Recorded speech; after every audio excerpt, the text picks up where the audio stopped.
Hi guys, it's Andy from Nismotech, and in this video we're going to be taking a look at another gaming headset from the guys over at Trust. This is the 7.1 vibration headset, the GXT 363. It's coming in just under £60 at the moment, so it's sort of high-end budget in terms of the price. So we're going to be taking a good look around the box, having a look at the headset, and doing some testing, some gaming, etc. like I normally do. So let's crack on and see what it's all about. Okay, so let's now just have a quick look around the box, talk to you about the features of the headset. So 7.1 virtual surround sound vibration headset, the GTX 363, and obviously you can see an image of the headset on there. Bass vibration, it's got 50mm speakers, and as I mentioned, virtual 7.1 surround sound. Around on the back we have got a little bit more information. So up at the top here it mentions high quality meshed earpads, extremely durable coating, illuminated volume control, looks like we got some illumination on the microphone, etc. So that's pretty much it for the box. I see there are information in foreign languages on the back, and I see a little bit more information on there that you can zoom in and look at, USB connection for example. So let's just really get into it and find out what it's all about. Okay, so you can see everything comes nicely packaged together. The headphones are pretty damn large, to be fair. Hopefully, as you can see, they're pretty big. So what else have we got in here? Very long cable, and we have got what looks to be a sort of quick guide, a bit of information on here. So it tells you about installing the drivers. So you do get a software driver CD, but go to the website and download the latest version, of course. Not quite sure what that is. Oh, and you get a Trust Gaming sticker as well. So a little bit of information in there. So let's take a look at this headset. Okay, so it's very different from a lot of headsets that I've looked at. And the main thing is this kind of powdered coating that goes around the entire part of the headset. It's quite an unusual finish, actually. I don't think I've seen a headset like this before. So, yes, it's very unusual. If I bring that in, hopefully you can have a look at that finish there. So it looks like we've got some kind of potential LED illumination going around the side of the ear cups here. A nice bit of silver tint. Nothing really to remark on the top of the headband. On this side we have got a microphone that only folds in one direction, and as you move it, it sort of clicks down like so, and that's as far as it'll go. So you've got maximum and then maximum. So you can see that there. Again, I believe that that area of the microphone actually illuminates, but it stays in place, which is pretty good. Coming off that, we have got a nice black and blue nylon braided cable. Doesn't look like it's removable in any way. We've got no other controls on the headset. So on the inside here, we've got this nice mesh material inside the ear cups. Just trying to show you that there, because the headset is quite flexible. So they look very comfortable and they feel very comfortable to touch. Not a great deal of depth inside before you actually hit those 50mm drivers. So we'll see how well that goes. Up at the top, very noticeable, this blue foam, quite a squidgy foam. So hopefully that'll be nice and comfortable. In terms of adjustment, again, it's a little bit of clicking. It seems again to stay in place, so once you've set it up to how you want it, it will stay there, so that's pretty good. Build quality on this looks really good. Very impressed with it. Very good quality. A nice amount of flexibility on there. It is very big, to be absolutely honest with you. It's a little bit oversized, but we'll see how we get on. But yeah, it's just a very unusual coating that goes around the headband and around the ear cups on that. Coming off the cable, so we've got a short, probably, I don't know, about ½ a metre cable going between the headset and this inline remote control. So on here, we've got a number of different buttons. We've got a mic button, a few other bits, an LED button up and down. That middle one doesn't look to be a button, and a couple more here. So we'll have to have a look and see what that does. But that's quite a nice inline remote. And then it looks like it's probably about 1.5 meters to 2 meters going on to a gold-plated cable. So let's go and plug it in, see what it's like, and give you my thoughts.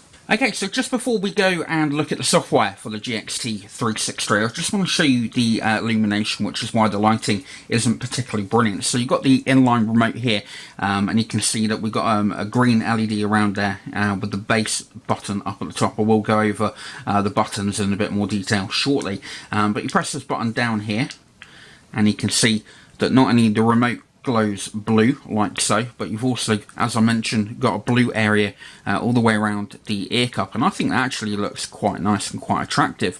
Quite impressed with that. It would be absolutely amazing if this was an RGB headset, in my opinion, or it had different colours that you could select instead of just being blue. On this side, obviously the same again, and then you do have that microphone that comes out, and you can see that we have got the blue illumination on there. So unfortunately, none of the lighting is changeable via the software. It's all down to the audio and the mic, which we'll be taking a look at in a moment. But as you can see, the remote also lights up as well. So let's go and have a quick look at the software and see what it can do.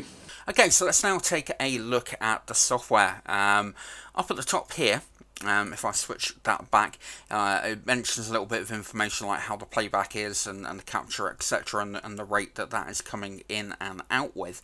But you've got a profile switcher up at the top here. You've got hi-fi, you've got movie, and you've also got music and a manual mode. But there's no gaming mode, which I'm actually quite surprised about. So you'd probably have to go in and manually set that there.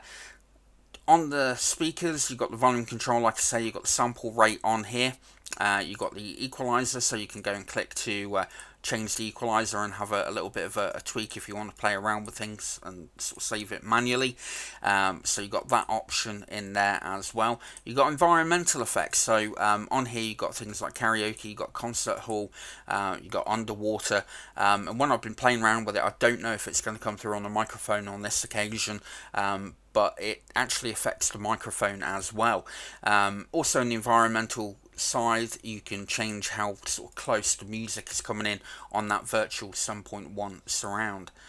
Moving back, we've also got the 7.1 surround speaker shifter, so you can go in and move the speakers away. You can bring sort of center speaker in, put it down to one side, do whatever you want. So a lot of customization available for you there. Another feature is the X-Ear Sing FX. Now, I presume this is going to be related to karaoke. For some reason, on a gaming headset, you've got pitch up, pitch down, and vocal fading. If you want to do that, I don't really know why you would on a gaming headset. And you've also got the X-Ear Surround Max. You need to enable virtual surround to basically bring this in. So I'm going to have a play around with that and see if it does, make any difference and if it's worth playing with. When it comes to the microphone, again, you got the volume control, you got the sample rate, and then you got the FX, so you can sort of add a echo. So hopefully that's coming through to you like an echo at the moment. So we'll quickly turn that off because that's quite annoying. But then you've also got a magic voice. So hopefully now I'm talking to you like a monster. I'm now talking to you like a cartoon. Talking to you like a male. And then also talking to you like a female, but I'm going to turn them off. Not really much of interest to myself. Got microphone boost, so I'm talking to you now, and then I'm going to turn that off, and you can see quite a big difference in terms of the audio quality. Up at the top here, you've got some settings, so you can obviously have a look down there, but also on the icon down here you've got options to open the volume control, Windows Media Player, etc., multimedia properties. So it's all available there. It's quite a nice, simple, laid out piece of software. Like I mentioned, there's no control for the LEDs, which is really, really unfortunate. But in terms of the software and what you can do, you can carry on to your heart's content, get it ready for your gaming or your karaoke. Quite bizarre. So I'm going to go and put this to the test and get some game time. Okay, so now what I'm going to do is give you a bit of a demonstration in terms of the sound quality from the headphones themselves. So we're going to be playing some music. I'm going to be playing around with the different environmental settings, etc., just to really kind of show you what it's all about. So I've got the lavalier mic actually just down inside there, so that's actually going to record the various different sound settings. So I'm just going to go and zoom you in on here so we can have a little bit of a look as to what I'm actually playing with. So I'm now going to go and play some music. And at the moment this is just pretty much sort of decent. I'll just move the track along a minute.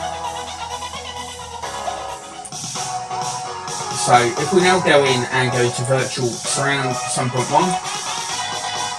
we can also go in and move that around, and you can see it's starting to have a bit of an effect on the music, and virtual 7.1 surround makes a hell of a difference. We're now going to go on to, where is it?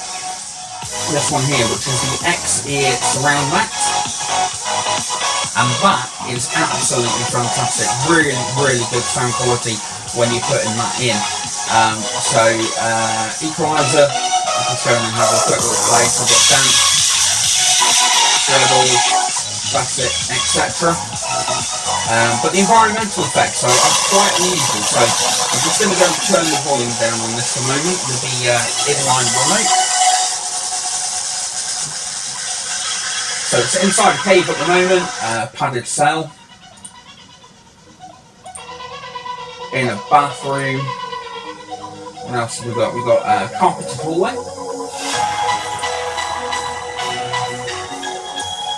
a stone corridor, forest, etc. So, in my opinion, without putting that lot on, just having the Surround Max Virtual 7.1 on, it's given such a good quality sound.